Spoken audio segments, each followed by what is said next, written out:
Hey everybody, this is Dr. Zarina.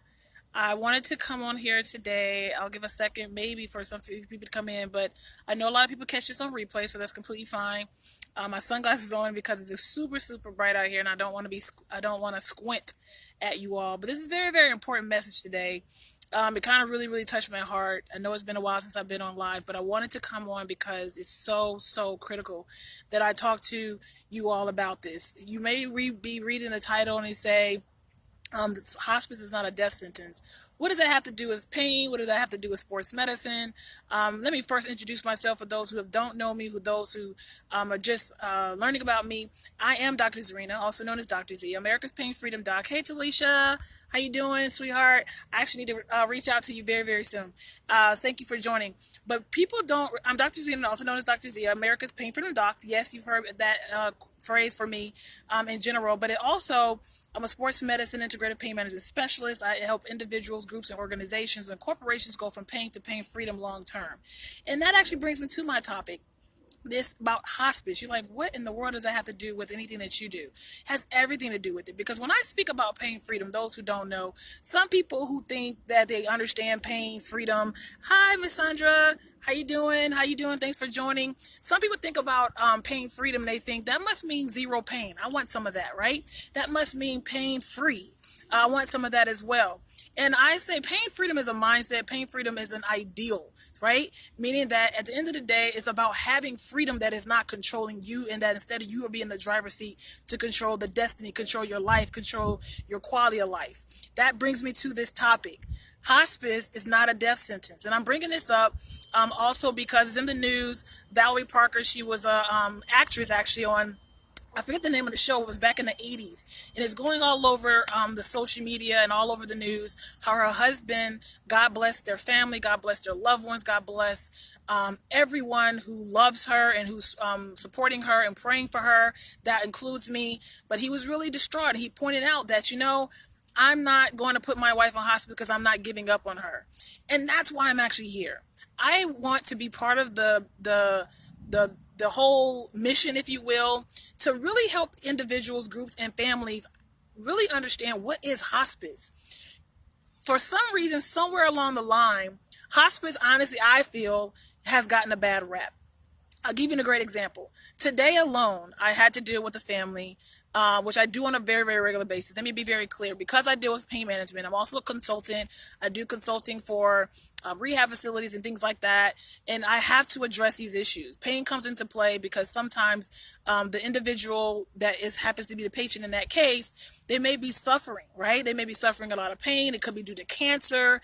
It could be due to lost limbs. It could be due to extreme blood vessel disease or cardiovascular disease, that they're just not getting better. They don't have the reserve, right, to really actually get better. And sometimes the conversation may come up between you and your loved ones, your aunt, your uncle, your mother, your grandparents. We think you might want to consider hospice. And I will tell you, honestly, even in my own family, 9 times out of 10, the immediate response is going to be, oh no way. I'm not giving up on my loved one. And I'm here to tell you, considering hospice, educating yourself about hospice, allowing someone to come in to speak to you about hospice is not a death sentence. Sometimes it's the best thing that you can do for that loved one. And sometimes, as a matter of fact, sometimes it's really us thinking about, and I say this as well because I can be selfishly, right? We selfishly love our loved ones in a sense that we feel like giving up on them means that we're not doing treatment, or we're not giving medications, or we're not doing a surgery, or we're not, we're not signing off on chemo. But sometimes there's a such thing as doing too much. My mentor used to say, there's a such thing as the enemy of good is better. And what he means by that is sometimes you could be 80-85% well, or 50-60% well even. And we'll keep pushing and pushing for whatever the next great thing is. That sometimes we overdo it, and that can do more harm than good. And an example of that is sometimes in a hospice case where I had the example. Hi there, Munira. Thanks for joining. Please share this. Please share this if you're just joining us. Even if you're not currently in a situation, I would say save this broadcast, because somebody you know is dealing with this and they're struggling with the idea that they have a loved one that is struggling, suffering. They're hoping for the best. They want them to get better. But I'm going to tell you 3 things about hospice you did not know. Number 1 is what is in the title. Hospice is not a death sentence. Hospice, also known as palliative care, also known as comfort care, is a program, is a team, if you will, not even a program, it's a team of medical professionals that include physicians and nurses and such that are geared towards trying to improve and maintain the best quality of life possible for your loved one. And sometimes that may be the case, as we had today. This is a case I'm about to share with you, is a case of many. I deal with this on a daily basis. When I say that, I mean this as regular as possible. The patient basically has a lot of bed sores that are not healing. The patient is not eating. The patient is not able to get and stand for themselves. They're not able to, go to the restroom by themselves. And you may say, well, doc, you need to try everything that you can do. And that's absolutely what we've done, including the family. But sometimes it's not in our hands. I'm saying this as a woman who is a physician, a specialist, been a physician for over 13 years, but I'm also a woman of faith. And when I say that, I just mean that every single thing in medicine or in the healthcare system is not in our control. Sometimes it's actually in the higher power's control, if you choose to believe in the higher power. Or sometimes, if you don't even believe in a higher power, sometimes it's just not in our control. And sometimes it's nature that actually gets to control things. And no matter what we do or what we throw at it, chemo can sometimes do more harm than good. Radiation can sometimes do more harm than good. Pushing someone to do 3 hours of physical therapy and exercise for 5 days a week can sometimes do more harm than good. Trying to force feed someone can sometimes do more harm than good. Sometimes they can't even withstand the surgery that we wish that they could have. Sometimes the 10, 15 medications they're on, even though they technically need it, can do more harm than good. Right? So then we have to have a conversation, a real serious conversation with ourselves as the loved one, as the one that's been charged with trying to take care of that loved one that is in dire need. Is sometimes we have to have a conversation with ourselves and our family members. Is hospice the choice that needs to be made, not because it makes us feel some kind of way, but because it is the best thing for the comfort and the quality of life for our loved one that we are being charged to take care of. That is the question. And that's the question that every time I have to have this conversation, like I did today, was this conversation. I started the conversation off, let us all be of clear mind and clear hearts, that this conversation, this family meeting we're having today is about your loved one. Let's just say patient A, right? Or say Sarah. This conversation today, let us all be clear, this conversation is about her and not about our feelings. It's not about what we feel. So we have to make that very clear and established at the very beginning of the conversation so that we can have a clear-minded, logical, objective conversation around hospice, around what we also call as comfort care, around what we also call as palliative care, so that we can have a real conversation about, is this in the best interest of our loved one, and not that it's serving our feelings or our lack, or we're just scared to lose her, or whatever the case may be. We have to delete that part of the conversation for now in order to make the best decision for our loved one. So when we had that conversation, they honestly ended the conversation by telling me, Dr. Hood, no one actually has ever explained it to us that way. When we think of hospice, we think you're trying to basically tell her she's about to die. And I'm here to tell you that's not what it means. So that's number one. The first thing that you want to know about hospice that you didn't know is that hospice is not a death sentence. Number two thing you want to know about hospice, also known as palliative care or comfort care, is that just that. It is meant to keep your loved one comfortable. Sometimes if you notice, if you ever had to be a caregiver for someone, hey Danielle, if you ever had to be a caregiver for someone who's aging, or even not aging, just someone who's really ailing, right? Thank you for joining us. Mwah, mwah. Thank you for joining. If you had to be the caregiver of someone, you had to ask yourself, dang, all these medications, all these treatments, all these doctor's appointments, all of this chemo, all of this radiation, all of this medicine, right?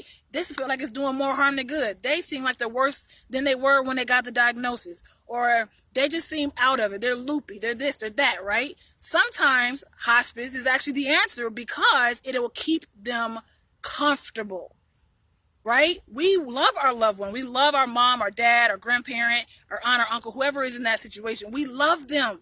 So our goal is to have them be comfortable and not suffering.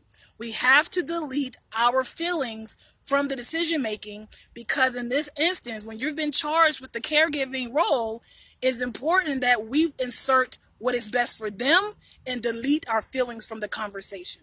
That's not saying that you delete your feelings altogether, but for the conversation, the sake of your loved one, please, please, please, for their sake, make sure that you're having the conversation around what is best for them. Hey Travis, how you doing? Thanks for joining. So and please share this. If you're just joining us, please share this broadcast. If you're watching this on replay, please hashtag replay.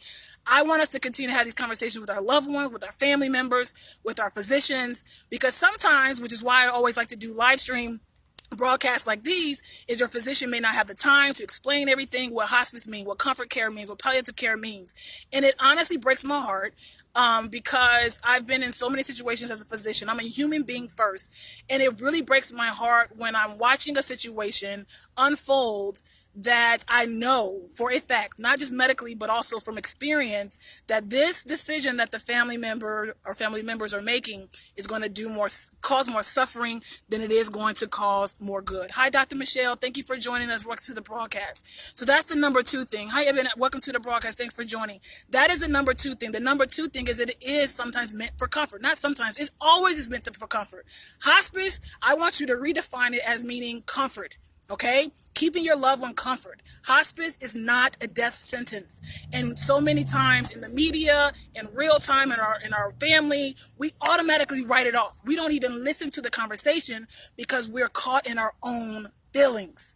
We must delete our feelings from the conversation when we're charged to be the caregiver of our loved one. Okay? So that was the number 2. Hospice is also comfort care. That's the number 2 thing you didn't really realize.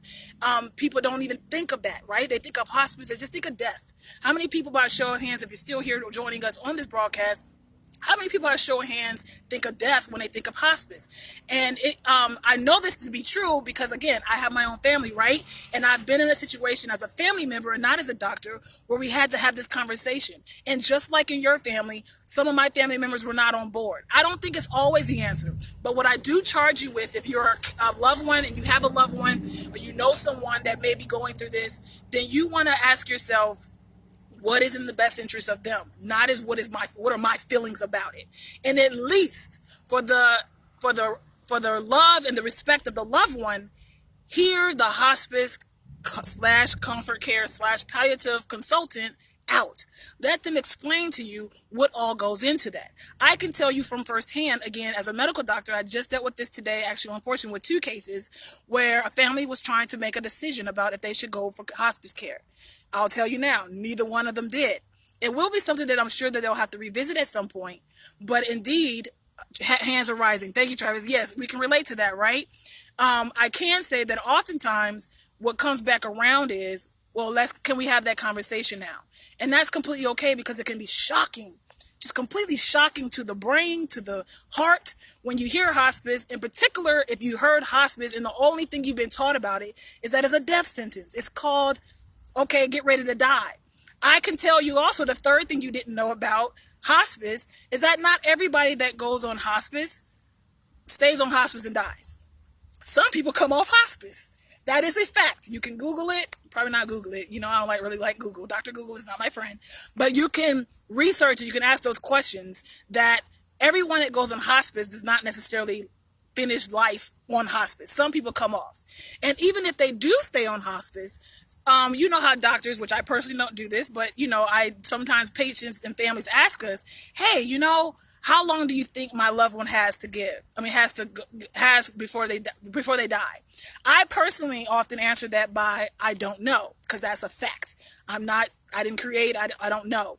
Sometimes if I'm forced, I'll give an estimation, but I always follow that up with, even if I give an estimation based on my best clinical knowledge and experience, what I also follow up that with, but you don't know, because every individual situation is going to be different. Ibn says, I think Dr. Suleiman was in hospice and walked out of it and lived 2 more years. Exactly. I have my own personal story with my own grandmother. Again, we weren't all on the same page about what, whether or not to do that or not. But again, she lived a year and a half longer than what the doctor said, right? And I'm a doctor, so I get why we give estimates. Sometimes we don't even give estimates involuntarily. A lot of times we're asked, what do you think? You know, so on and so forth. But the main thing is to focus on the patient in front of you, the family member in front of you, the loved one in front of you. We have to delete our feelings about hospice and insert what is the best for that person who we've been charged with. Excuse me, their quality of life, their ability to be comfortable, because sometimes they're on 20, 30, 50 medications, and that can cause suffering, right, in some cases. And I've also, even today, I've ordered a medication that I knew, and I explained and educated the family that this medication is likely going to cause some side effects, some very unwanted side effects. But the catch-22 is, if I don't give this particular medication because there weren't many alternatives for it, or if not any, then in that case, hi Reggie, thanks for joining us, the patient was going to potentially decline medically. But then the catch-22 is, okay, well, so what do we care most about? Do we care more about just giving the medication because that treats that thing? Or do we care about the quality of life, their ability to have a conversation with us, their ability to open their eyes, their ability to maybe even sit up enough to go to the restroom, or just the ability, maybe none of that happens, even being continued treatment. Maybe the only goal is to have a quality of life that they're not in pain, that they're not suffering in pain. Sometimes that might just be enough, and your loved one, even though they may not be able to articulate it to you, will definitely be the reason to, hi Muslima, thank you for joining us. Thank you for joining us. Welcome to the broadcast. That might be just what you need and just enough to help them stay comfortable so that they can live the rest of their days, whatever days that is. That could be days, that could be weeks, that could be years, right? We definitely know that. Hi, Dr. Donna. Thank you for joining us. Thank you for joining us. We know that for a fact that we don't always know the answer to that. So that is what I wanted to bring to you, because it made me very emotional, if I'm quite honest. I walk into every patient room, and as I tell people, in particular, if they're 55 or older, I walk in thinking this could be my mother, this could be my father. So that is the kind of care I bring in. That is kind of heart I bring into every room that I enter, because at the end of the day, that is a fact. It could be my mother. It could be my father.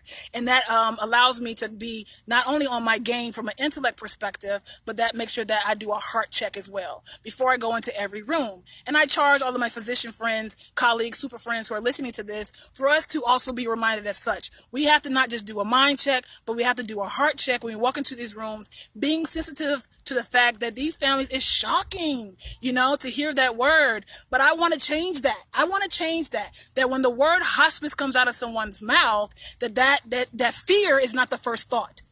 Instead, what I want to change is that when the word hospice comes out of someone's mouth, that comfort is the first thought. That's what I want us as charged physicians to do, because we do know for a fact, if you look up the word hospice care, you'll also find the word palliative care, comfort care. And I'll be honest with you, because the psyche is a strong thing. When I go into a room and I have to have the conversation, sometimes I'm the first person to have that conversation with the family. I walk in with the conversation around comfort care. That way they at least can hear me out, right? They can hear me out, and they hear hospice in a whole new light, in a whole different way than they never heard it before. Because all the conversations they've had prior to that, either A, they didn't even listen, right? They wouldn't give you the time of day because you used the word, you verbalized the word hospice, so they shut you off. Or they did listen to you all the way out, but they couldn't get out of their head that hospice meant death. We have to change that narrative. As family members, as physicians that are listening here today, we have to change the narrative that hospice does not mean death. Hospice is the opportunity for your loved one potentially to have the better quality of life, or at least a more manageable, respectful, dignified quality of life for the rest of their days that they're here. And I know for a fact that if you're listening to me, you're following me, most people that I know and that are in my life or even in my circle, as an associate or as a friend, you want the same thing. You want the best for your family member. You want them to be comfortable. You want them to live their days with dignity. You want them to live their days with respect. Yes, you feel some kind of way, but we have to start to delete our feelings when we're having the conversation in that moment in order to get to the actual conclusion or the best decision for our loved one. Dr. Jamie says, my granny was in home hospice. When she passed away, it made her transition so peaceful and allowed us to be with her to make memories. Yes, Dr. Jamie, my point exactly. Thank you for sharing that. Thank you for sharing that. That is actually, guys, those who don't realize it, Dr. Jamie's, what she just shared is more often than not. Okay, that's not the exception to the rule. That is the rule that most people, that is the exact experience that they get versus fighting back and forth with the doctors and the nurses. And you need to treat this, and she's not eating enough, and she's not this, and she's not that. A lot of that comes from fear. Okay, I know that again as a person who had to deal with it on a personal level. I know that also as a physician. A lot of that rah comes from you advocating for your family member, but a lot of it has to do with your own stuff. Okay, it comes with your own stuff. It doesn't always have to do with, or your own stuff or maybe the relationship with that person or whatever other stuff, right? Just comes from a place of fear. And when I'm saying I charge you, I challenge you, I love on you, speak to you with love to ask you to please speak this, share this message with other people who do not realize what hospice really means. And they may be like you, or they may be like someone else you know. When they hear hospice, they hear death. Hospice is not that. We have to change the narrative.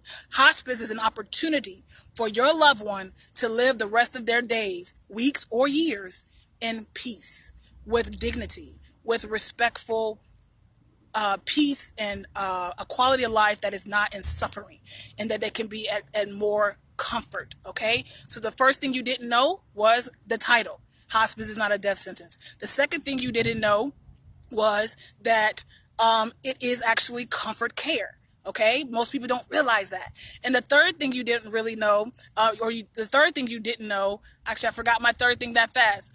If someone was typing in, please let me know.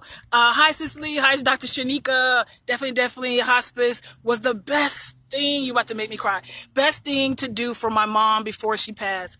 I so appreciate you all coming on with your testimonies, because this was on my heart so hard. I almost teared in front of a family, not because I'm emotional in front of family. I don't really do that actually at all, but it was hurting me because I think it was happening a lot over the last few weeks, where I was running into families who kept, unfortunately, they was leading with fear. They were leading the conversation with fear. They were leading the conversation with what they feel, what they felt like, what they feared, right? Instead of having the conversation around their loved one. What is in the best interest for them, not as what is in the best interest of our feelings, right? And we do have to check that if we're being charged with the high responsibility, right, of being the caregiver, or maybe you're the friend of a caregiver, but in some way we all are going to be touched by this. That I can promise you. We're all going to be touched by this in some way. So if not today, someday, that you're going to have to be part of, or you the actual decision maker. Dr. Shanika, so many resources and support for me during the really difficult time. Yes, my love. Yes, Dr. Shanika. Yes. At some point, we're going to all have to deal with this. And I deal with it, unfortunately, on a regular basis. But I'm also been blessed by families who have told me, Dr. Hood, you are the first person that have ever explained it to me that way. And for that, I feel blessed. For that, I feel honored. For that, I feel humbled. And I felt like, you know what? Well, let's take it outside the patient room. Let's bring it live to this broadcast, so this broadcast can become viral, right? So that we can start having a conversation about what is really hospice. Hospice does not mean death. And quite frankly, the other thing is, when we start to have the conversation around hospice, it really has to do with that, for all the advancements in in the medical field, that we are running out of treatment options, that either we're running out of treatment options in general, or we're running out of treatment options that won't do more harm than good. Okay? Every medication is not always best. Hey, Dr. Nicole, thank you for joining. Please share this broadcast with someone who may know that could be dealing with this or may deal with this in the future. If you're hearing this on replay, hey, please hashtag replay. Dr. Donna said, go with the flow until your other point comes to mind. What you're sharing is powerful. Thank you.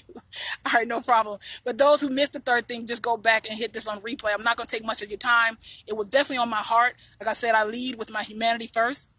My intellect is always there, but I lead with my humanity first. Hi, Terrain. Thank you for joining us. Welcome to the broadcast. And I challenge you, I speak to you in love, that you go forth in love. You go forth and advocate for your parents. Absolutely. That's what it's always about. And I always remind them that I understand that the hesitation for hospice has to do with the cultural identity around it. But what I am here to do, yes, Dr. Zarina, also known as Dr. Z, because a lot of times it does have to do with pain freedom. And as y'all know, that is my passion, to help evoke freedom into people so that they can become the most valuable person in their own life and health, putting them in the driver's seat of their own pain freedom. And that pain freedom is sometimes mental pain freedom, right? Social, emotional, spiritual, and physical. It's not the obvious. It's not always the obvious. It's not always about the shoulder rotator cuff. Sometimes it goes deeper. And I am Dr. Zarina, who wants to take you deeper. Have these deeper conversations, please. Make this go viral. Hospice does not mean death. Yes, hashtag hospice is not death. Okay? Dr. Sherry, thank you for joining us. Dr. Cole, stigmas all the way. Dr. Shanika said, on the doctor side of I'm blessed to take care of wounds for patients. Yes, that was my day today. She was suffering with wounds that my whole arm could fit through.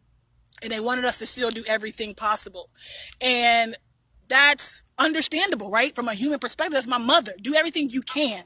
And what we were telling her, the loved one, the family member, is we have done everything we can. And sometimes, you know me too, if y'all have ever been a patient, if you're on here, hi, if you're not, replay, whatever, I've told people, my ego's not that big. So if I give you a recommendation, a treatment option, a treatment plan, I don't even want to treat you if you're not on board. Go seek your second, third, fourth, fifth opinion. I will be here waiting with no ego and no bruised ego.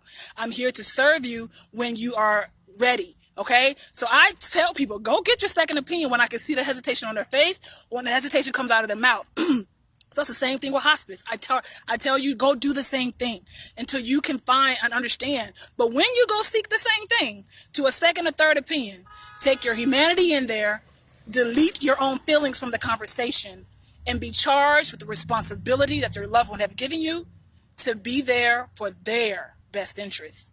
Thank you so much for joining, you guys. I'm not going to take up much more time.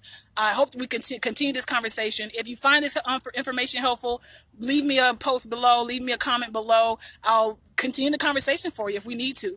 You can also reach me at www.drzarina.com, across all social media at Dr. Zarina. That's DRZARINAH, on Twitter, Instagram, Facebook, you name it, I'm there. You can also see us on YouTube with the same tagline. And also, I am co-host of Duality of Vitality, where we have conversations just like this. And you can reach us. You can find us actually through drzarina.com. Just hit the podcast tab, and you can get straight directly to our podcast. Thank you for joining us today. This conversation is really just about you all. Again, I'm always here just to serve. I don't have much to say. I won't say it, but this was on my heart so deep. Comfort care, hashtag yes. Dr. Nicole, sometimes do everything is more for family's comfort exactly than the patient's comfort, and that's what I want to change this around. We have to remind ourselves to go into the conversation about hospice. It's not about you, right? It's about the loved one that we've been charged and the responsibility to take care of. So helpful. Thank you, Dr. Sherry. Moi, Dr. Jamie, super helpful and a much needed conversation. I love that. Thank you so much for that feedback. And we will continue to have these conversations because y'all know me. I am Dr. Z. Dr. Zarina, also known as Dr. Z, America's Pain Freedom Doc, sports medicine integrative pain management specialist. That I deal with this on a daily basis, and I want you to walk in love, okay? Walk in love, comfort care. Hospice is not a death sentence. Love you guys. Peace.